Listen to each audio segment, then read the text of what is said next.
now. Yeah. But again, some people grew up with dysfunctional families. Oh my God. And some ended up blaming themselves or not ever wanting to be in a relationship or to be married, or even in fear of being in a relationship because they think that they're gonna transition what they learned to their own. Yeah. And I think at that I can relate with that. At that situation, you can get over that is trying to look at yourself as you are a different person. You are an identity yourself. An identity as yourself. Yes. You are not being defined by your family background, your upbringing, or your family background, or what you saw in your parents. So it's kind of a situation whereby you have to maybe draw boundaries between what is right, learn what is right and what is wrong, and also own the fact that maybe I embody some of the features or maybe some of the traits that I was raised in, because we are being affected by the environment we stay in, the kind of friends we interact. So the same case is we embody some of the traits from our parents too, from being raised in such kind of families. Yeah. So it's up to us to identify them and try to work them when we feel such kind of emotions or maybe such kind of triggers. We know how to tackle them, and I've seen people get over it and create beautiful those families. Triggers, they come around when you could be feeling that you're now settling and then you're like, oh my God, I think I'm offending my family or something. Like you could have some doubts whereby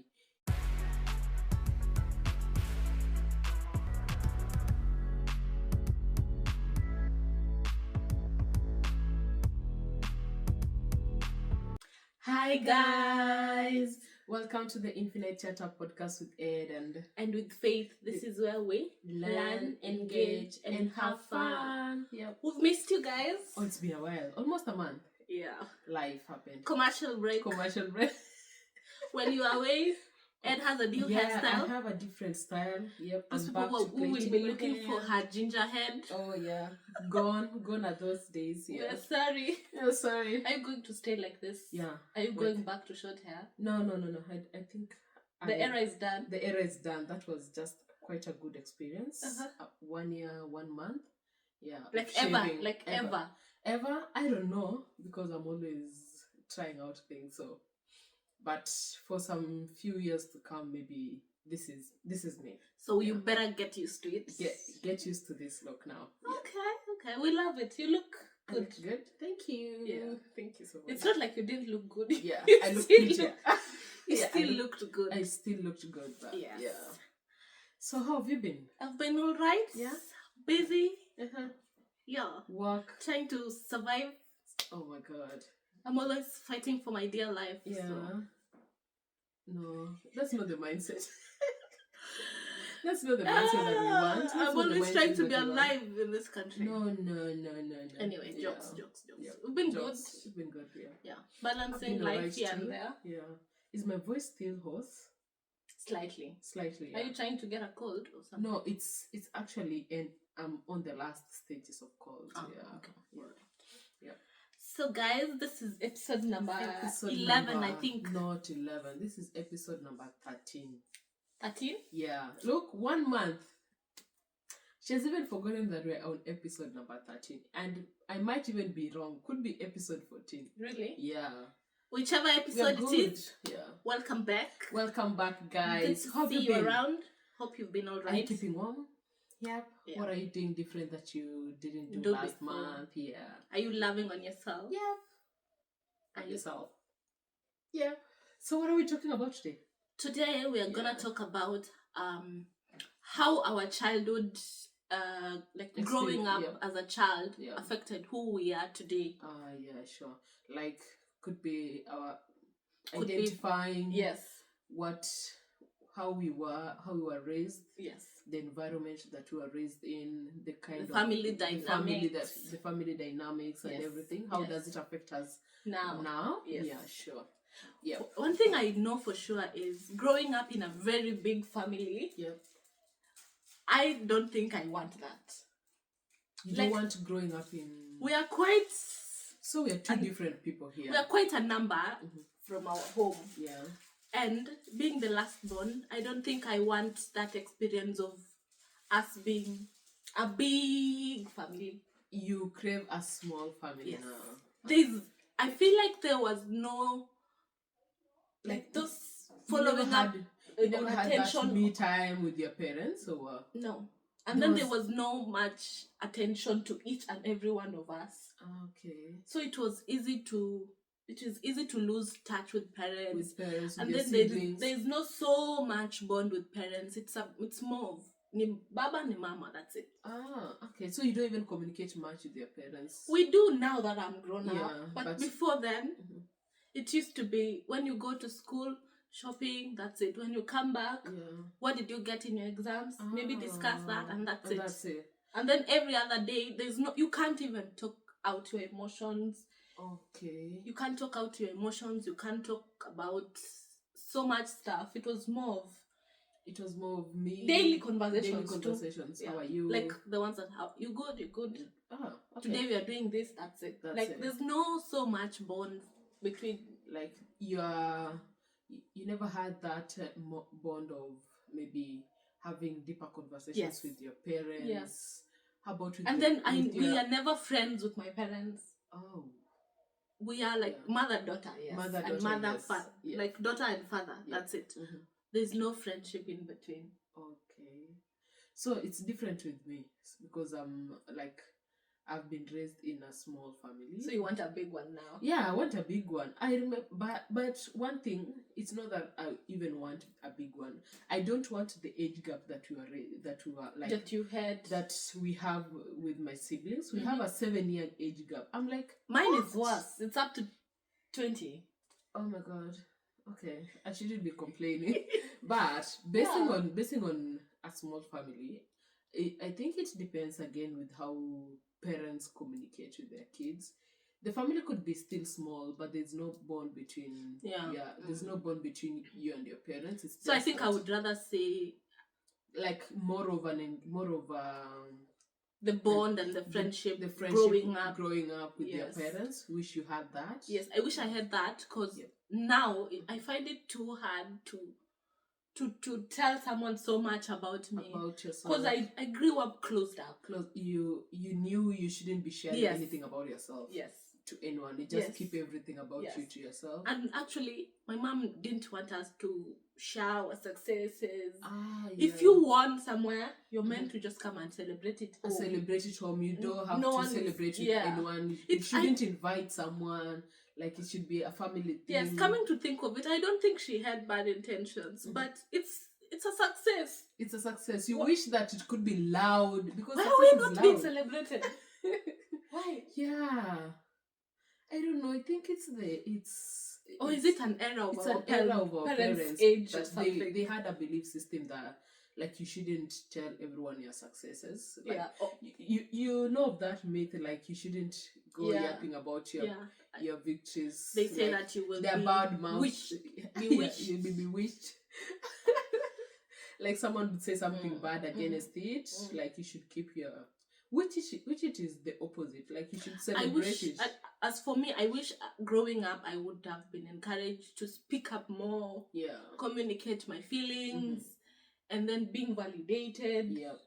I remember my mom telling me like with successes you shouldn't be the one telling it. It's just success just shouts itself. It shows itself. Somebody will celebrate. That's what they say. Yeah, they say it that way. But again, I felt like I should have invited my friends, like brought everyone. Tell me about it. Yeah, I think it's a generation with our parents. Yeah, so. But I think growing up when I'm a parent, we are celebrating birthdays, graduations, like baptism, Christmas. I will be heavy on those because you'll be heavy on those. And actually, I think it's something we are doing here right now. Because we didn't celebrate birthdays back home the way we are doing it right now. We are so much heavy on. Maybe it was a money factor. We're broke. We were young and broke at that time. And again, maybe you're like, why should I even have a bigger celebration?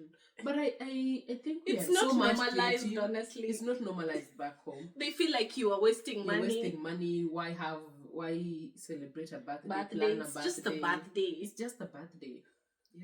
Lucky are you who you used to celebrate from way long. But imagine I used to celebrate not so long, honestly. Kid. When I was a kid, I remember I could demand to have a cake. Like demand, Mom, people are having a cake. Mom, I want a cake for my birthday. And I remember my dad's sister baking a cake and just bringing it over to our place. And I had to have my cousin accompany me to school with the cake. Because I wanted it. I like. There's no that. You're lucky you at least you got the cake. Some of us it was just a story. But I think you should always speak up. You see now on my end, it was a bit difficult to speak up. Yeah, sure, cool. Sometimes you could be having maybe someone who's bullying you at school or something, but you're like, oh, makosa itanirudia mimi nipigwe. Oh my god. So, I ended up being a very closed up person, and I learned to tackle stuff by myself. I was loud. Especially emotionally. Mm-hmm. I had to figure out things by myself because I knew if I say it will be chaotic. So I think we've covered like some various ways where our childhood affects our current self. Yes. When it comes, first of all, you talked about attachment. Yes. Like the attachment, we didn't have that like attachment with our parents where you have moments where you talk with your parent about maybe your own personal well-being, because we cannot attach school results to as an attachment. Yes. No, it's not. It's not. We're talking about the personal development, like how your you health, feel, how you feel, your mental health. I never had that. Yeah. Did you? No.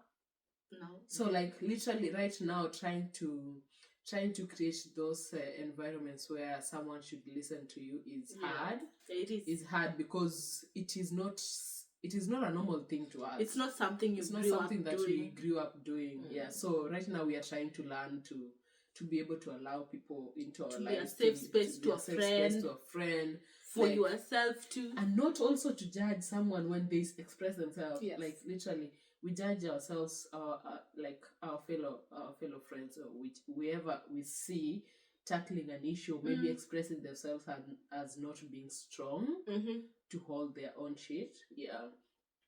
I think it's us trying to balance between what is good, between why we need that like personal spaces and build attachments with our loved ones. Another thing we've talked about is the family dynamics, which is different. You were raised in a bigger family. But again, you are an introvert. You see, you never had that space of like living among people. Do you think this being introvert is something I picked up now? I think I picked up then because I couldn't talk much. You couldn't talk much. We were not even allowed to. Sorry to say. I hope my mom won't watch this. She will watch it. She won't watch this. Because there was zero socialization. And now I struggle to socialize. You see, so that's one thing that's also affecting me. Me too. I was raised in a smaller family, but there was zero socialization. I remember we could go to church, and after church, like home. Your mom is already collecting your hand. Yeah, let's go home. So like there was no environment of you like going and meeting up with other youth or maybe other kids. That's the only thing that I enjoyed in high school. In high school and in boarding school is that I don't think anyone in our village can tell even a tiny bit of a story about you. A moments we ever shared. You see. Even when you're a baby. Hakuna mtu hata akona story ya hang out with me. So you see, like it does affect who even my cousins can attest to this. I don't think we ever shared. And even told me that there are some of your cousins that you've been close to here now than you were back home. Yes. Oh, okay. To me, I think we were vibrant when we were young. We could interact. I remember being beaten up by some village elder back home because we were playing on the road. But when I went to boarding school, I remember... How old were you when you went to boarding school? Oh my God, I was Which class? I was in class 2 when I went to boarding school. Literally, I can never do this. I went to boarding school when I was in class 5. Oh no. I was in class 2 when I went to boarding school, and I'm not carrying this to my next generation. Please. I suffered, girl. Boarding school when you're in class 2, you don't even know how to wash you don't even know how to wash any kind of cloth you have. Why were you being sent to boarding school in class 2? Because I wanted it. You wanted I wanted it. Then I cried on my you wanted it. I wanted it because I never had a friend at home. My sister was in boarding school, so I was by myself. So you thought joining her would be better. And to make matters worse, I joined boarding school when my sister was leaving boarding school, going to high school. Yeah. So it was worse. It was bad for me. And I remember I went to a boarding school that your parents could come on visiting day, and they could only come with a magazine, a tissue, no food. You just look at them as they are, like trauma. That is trauma 3.0. Like literally, I can never allow my kid to suffer as I did. No, of course there could be some good positives, but I think to me the negatives there are lots. Me too. Yeah. The negative about boarding school outnumber the positives, and I don't think that's something I want for my kids, because like literally you're a kid, you even don't know your parents when you go home, because I remember we could close school and the next thing is we are taken to grandma's place. Or even if you're going home and nobody catches up with you with what has been going on. You find home has changed. Everything. Your parents, the communication has gone. The attachment is different. All they want is now you need to come home and help them. You're after that, go to your books. Like literally, it's also another school system, because they want you to pass your exams. Yes, because closing school, you're given like 2-3 days to rest, and it's not really resting. Like, you need to go back to start reading, and not in a bad way. But question, Faith, like look at that transition. Was there like a work-life balance to our parents then? Because our parents were workaholics. Yeah, because I remember they never even understood that there's something called fun. It was all about, there was no fun. What is fun? What is fun? You're wasting time. You're wasting money. You're wasting money. That is like, I don't know. Oh my God. They were so dismissive about anything for fun. They couldn't see the... Tell me why the only time you were going to places was when you were going for school tours. Literally. And our parents could afford to take us places. Like literally the nearest place in your town center, they could even take you there. But the worst part of it is you hearing it from other children in school. Talking about an experience of that place. We went to... I didn't know very well. Your parents can afford it. But you've never gone. Yeah, family dynamics. I think me as a mom, I'll create a list with my kids. Mm-hmm. We will be taking them one by one. Yeah. Because we're trying to create a healthy relationship for both of us. Yeah.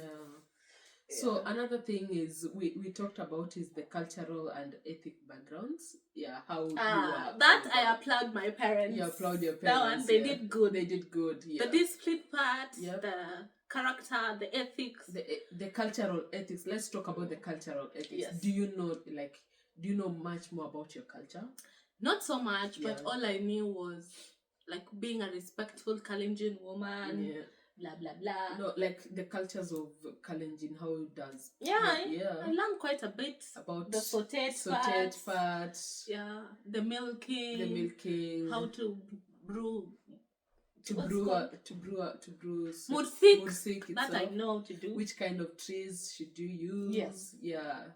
Like those I can speak Kalenjin. You can speak Kalenjin fluently. Actually. I remember. Okay, I told you a story about me. I think I first learned Swahili, then I started learning Kalenjin. Me too. I think my first language was Swahili. Yeah. And then now growing up, you now went back to learning Kalenjin. So what happened with me is, because I went to boarding school in class 2, what happened is... that was fast enough to forget Kalenjin. Yeah.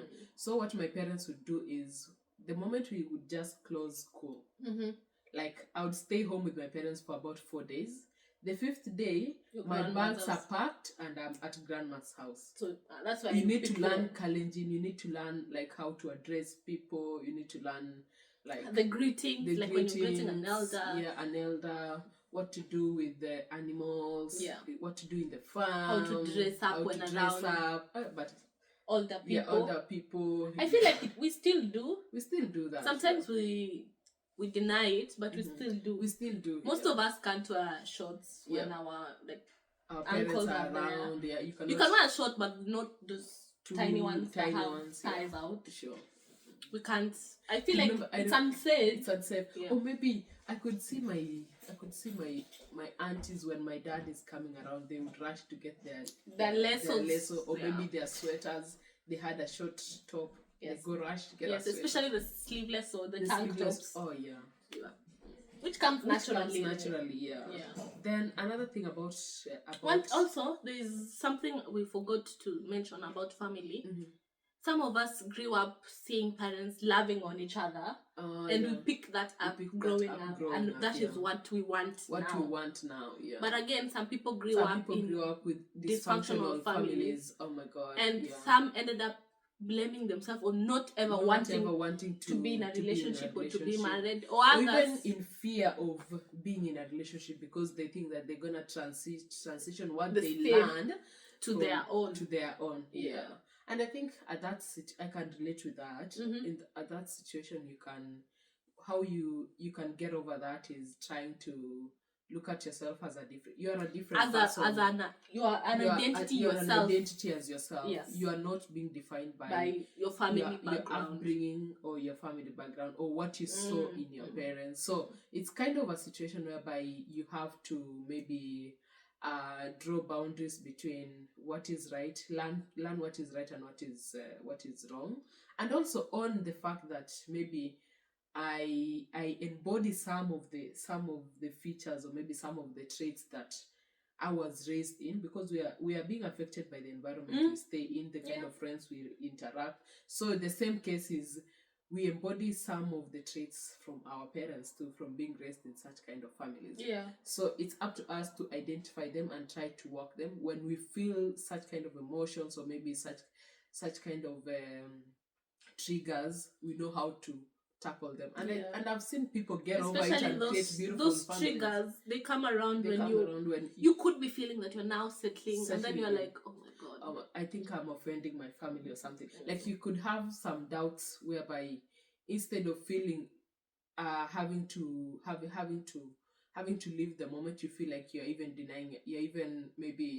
denying yourself some freedom or something, or maybe you're offending your family or something. You see, like it's striking the balance and having to go through the process of living it.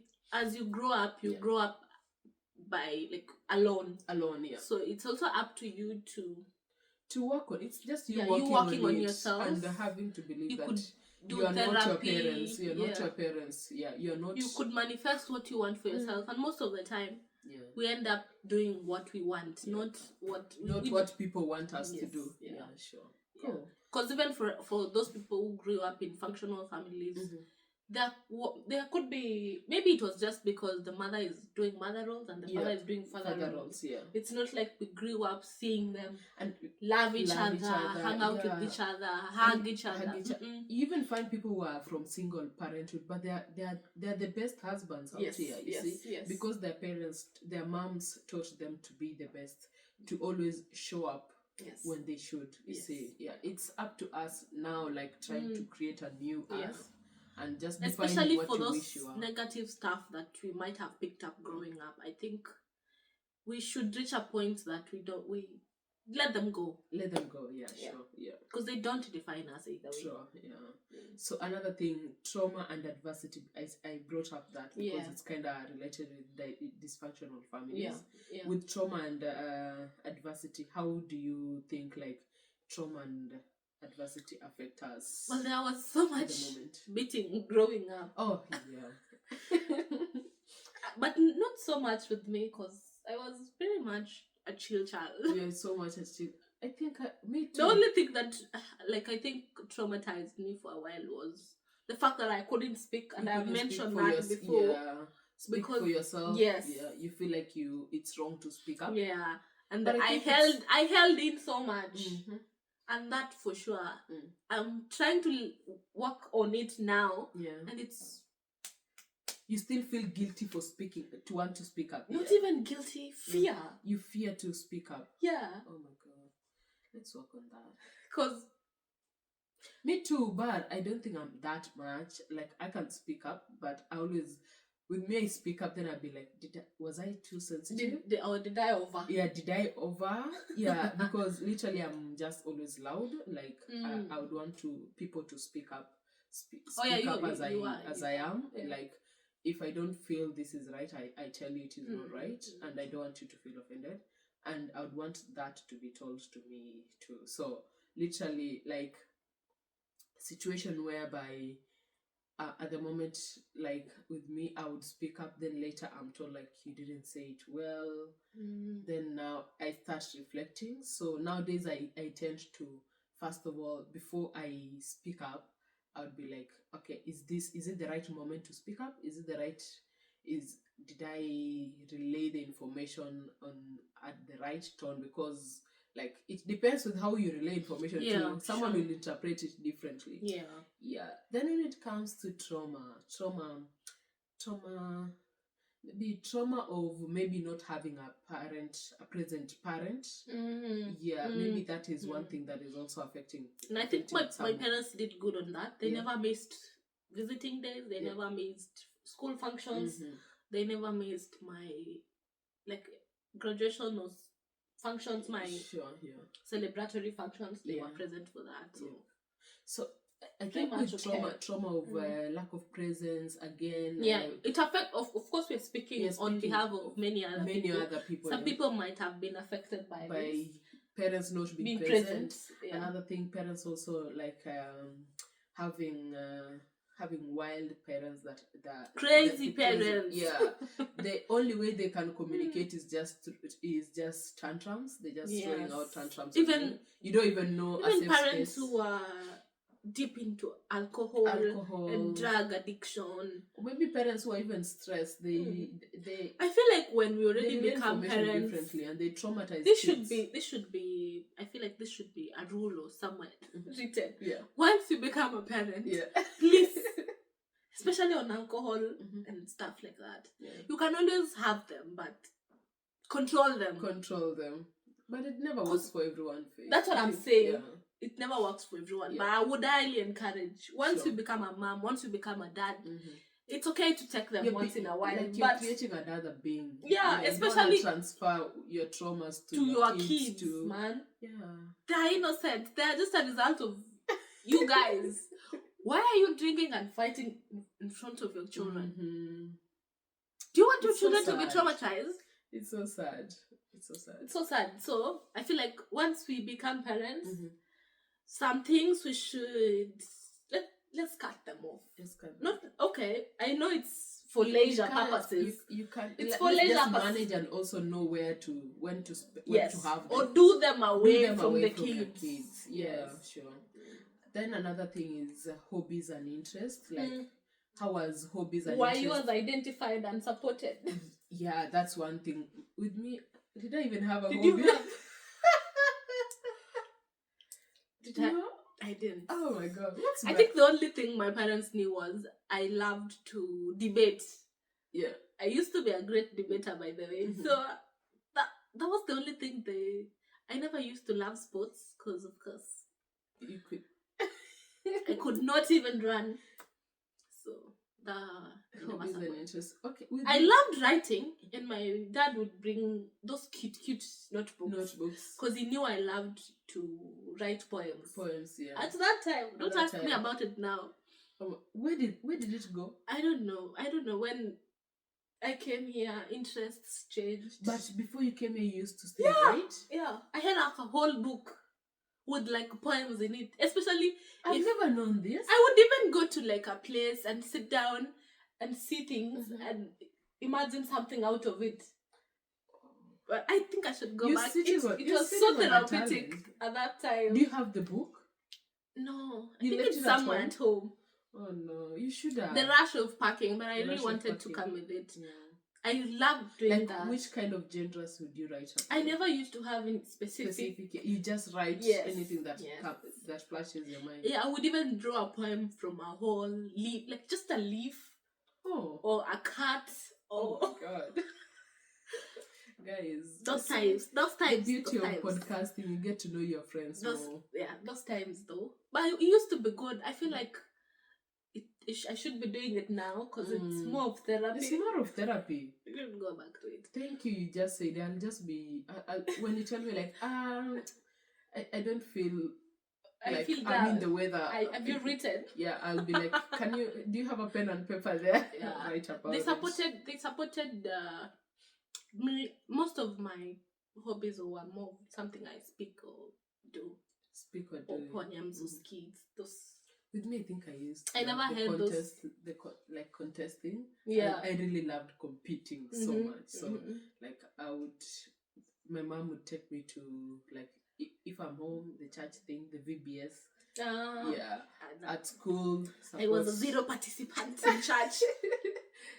I was a Catholic, but my mom would take me to AIC to participate in the VBS thing. I feel like Catholic have very little children engagements. Yeah, sure, true.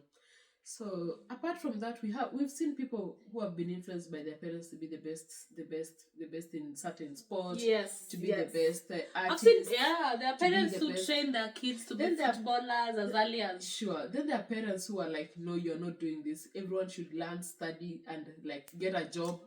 Most African parents wanted you to go to school, get a degree, get a job. You're not allowed to practice anything. You're not allowed to practice anything here. There are even children who ended up becoming pastors because their parents were leaders in the church. Yeah. So I think we need to draw boundaries when like cultivating interest apart from school. Yes. Cultivating interest apart from school. And interests are better picked up when someone is young. Yeah, sure. Because they normally say an old dog takes time for an old dog to learn new habits. Sure. So when you're already old, it's hard for you. It's hard. Even you know there's some habits. I can tell you for sure, I don't know how to ride a bike now. Because if I knew, I'm sure, not that I can't learn it now, but I'm 100% sure that if I had learned it when I was young. When you're young, it could be something easy at the moment. It's not. I'm not even willing to learn now because the falls, man. I don't want to be. Why did you mention about the bike? Because I've fell several times at home. But you now know. I'm not that perfect, but I know. But you can pedal. I can pedal. Yeah, I can pedal. You see? I can pedal. I can't even balance to sit on it. Okay. Yeah. Someone should volunteer. And teach you. To teach me. Yep. So another thing is gender identity. Like some parents, like gender identity, who you are, like as influence, maybe some interest. That's quite controversial now. It's quite controversial right now. Yeah. It's becoming very sensitive, especially for all of us growing up. Because sometimes maybe you are hiding your identity because you are not allowed to be who you are. Where you are raised, because with us, especially, like, of course, identity, let's talk for our African culture or our Kenyan culture. It's quite hard to identify yourself as especially if you're not identifying yourself as a she or he, and you're a he. So it brings a lot of trouble. You can even like be this. We've had stories of parents who being have disowned their children, disowning their own children and thinking that it's it really affects people growing up. It affects people growing up, because they end up finding themselves way late. Because they've been hiding, and they don't want to share. And some identify themselves when they're in high school or campus, but they'll still hide it from their parents. You see, so but still again, that's a very controversial topic to discuss. Yeah, we just leave it there because it's up to you and your parents. Yeah, we cannot even advise on that because we can't advise on that. Yeah. But again, be yourself. Be yourself. Speak up and if you know who you are, don't hide it. Don't hide it so much. Yes. Yeah. Don't worry about what the world will think about you. Just come out shine, as you are. Shine girl, shine boy, in whatever way you love. Yep, sure. Yeah. Then another thing, like the self-concept, the self-esteem, knowing who you are, There are people that have been raised struggling and also being made decisions for and you even struggle at the moment to make some decisions. You feel like you're offending someone, you feel like you're not doing the right thing. You're afraid you don't even trust your intuition because you've grown up being like everything being done for you. Yes. Like you don't even know where to shop for something. That's one of my bad characters. the decision making one. But it's no longer that much because when you are alone, you gotta say yes, no. You gotta wake up, go. So. And also drawing boundaries, knowing when to say no. Actually, I remember there was a podcast I talked to you about like boundaries. Yes, oh my god. Yes. Learning to say no, it's so hard for people to say no when they feel like when they're on their comfortable zone, and maybe when it compromises comfort, friends. Their friends, and also compromises their maybe like their life or maybe something they're working on. It's so hard to say no. But like learning to get over that and understand that saying no is okay. It's okay to say no. Yeah. But it's good to when you're growing up, be aware and also be aware of that.